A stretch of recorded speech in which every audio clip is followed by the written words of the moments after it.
But above all, it shows that what previously seemed impossible is already taking place. The question that arises, and here I quote the Slovenian philosopher Slavoj Zizek, communism or barbarism? We have the choice. Of course, we must take care that solidarity does not turn into jingoism, or how some German call it Hurra-Patriotismus. But solidarity has always been the best weapon of the working class against the bourgeoisie, and again, we have the choice. In addition to the social and political changes, we can also see a paradigm shift in the economy.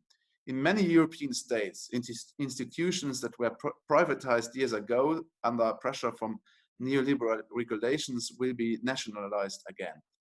The current situation shows that history is back in full force and that we can expose the narrative for what it is. It's neoliberal bullshit.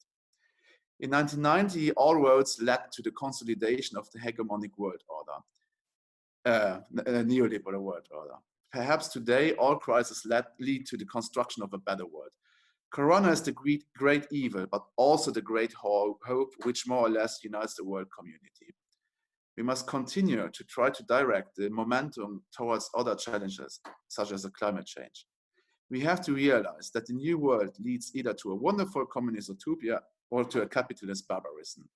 It's now the time that we can build a more united community. It's now that we can seize the means of production, and it's now that we can get a better life. We have the choice. And here I quote Zizek twice. It's easier to imagine the end of the world than imagining the end of capitalism. Well, with that said, see you either in hell or in communism. Donc je dis toujours que le début c'est une défaite. Donc au début il y a une défaite et je pense que c'est en quelque sorte le point de départ de toute politique de gauche progressive qui se fait actuellement. Donc ce point de départ, donc, c'est l'effondrement de l'Union soviétique, du socialisme réellement existant. Indépendamment comment on se positionne concrètement par rapport au socialisme réellement existant, l'absence de modèle concurrent, ce qui était donc le bloc de l'Est, l'absence de modèle concurrent au capitalisme occidental a promu l'idée d'une fin de l'histoire. Donc Christian en a parlé avant, cette idée qui a été théorisée par l'historien Francis Fukuyama et qui a très largement contribué à légitimer et accélérer aussi les attaques du capital contre l'État-providence qui en quelque sorte avait aussi été construit face à cette menace rouge et afin de calmer les ardeurs de la classe ouvrière.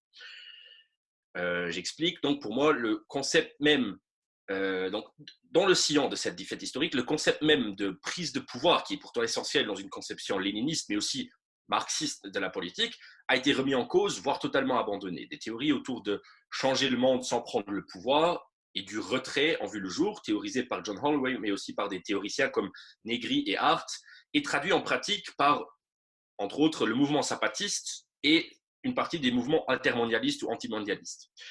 La question qui se pose, donc, à mes yeux, c'est est-ce qu'on peut éternellement esquiver la question de la prise du pouvoir? Le capitalisme finira-t-il par s'autodétruire comme certains continuent de l'espérer? Pour revenir un peu aussi à ce qui a été dit avant, donc la crise climatique, la dystopie qui nous attend, est-ce qu'elle nous permet le luxe, parce que j'estime que c'est un luxe, d'un changement du monde sans prise de pouvoir, et est-ce qu'elle ne remet pas plutôt au centre de la question politique, donc cette question du pouvoir. Et quand je parle de la question du pouvoir, je ne parle pas uniquement du pouvoir gouvernemental ou du pouvoir étatique, mais je parle, pour utiliser des termes gramsciens, donc on a parlé de Gramsci déjà la dernière fois, je parle aussi de la société civile, de notions comme hégémonie culturelle ou de common sense, sens commun. Et je parle aussi, et ça sera le sujet du troisième bloc, de la construction d'un acteur politique capable de prendre ce pouvoir, donc je parle de tout ça. Je suis intimement convaincu, et je vais finir sur ça, que face à l'urgence de la situation, nous ne pouvons plus nous permettre le luxe d'esquiver en bonne nouvelle gauche la question du pouvoir, et nous ne pouvons pas nous permettre de rester marginaux, confrontés donc au choix entre socialisme et barbarie dont nous avons parlé juste avant. Évidemment que nous devons parler de questions de pouvoir et de stratégies qui nous permettent une prise de pouvoir. So the question we have to ask ourselves is it possible to unify social struggles? And if so, how can it be done? Chantal Mouffe is a Belgian political theorist who tries to answer those questions in her book for a left populism. The social question, economic and social justice, has a special importance for all left-wing movements. And labor rights make up a significant part of left-wing political activism. However, as we look at other political topics, we realize that the left wing also can't run on labor rights alone.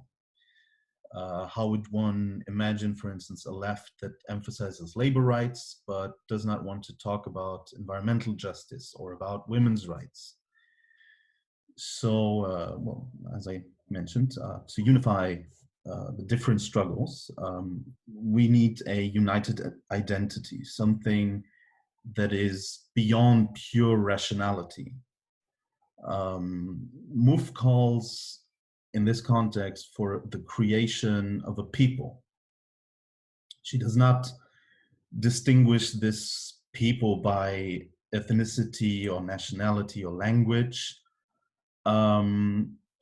She rather defines it broadly as something that is constantly being created through a changing community of different struggles for justice.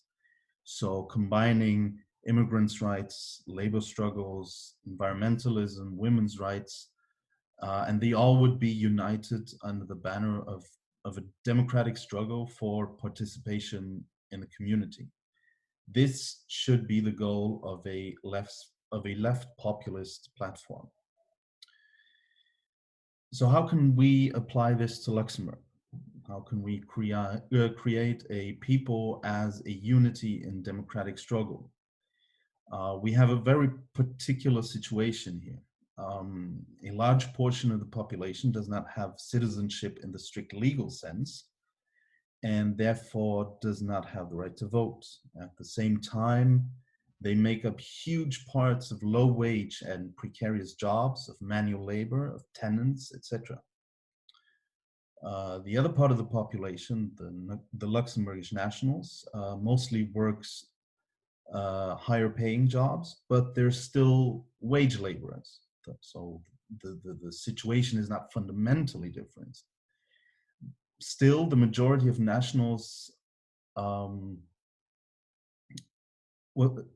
majority of nationals aren't part of any other social class than those who do not have citizenship. However, one gets the feeling that they often do not identify with the working class. In order to unify members of those two major population groups, citizens and non-citizens, in the legal sense, though not in the sense that Mouffe would understand it, we can't solely rely on elections. We will have to form a new identity based on our common democratic struggles.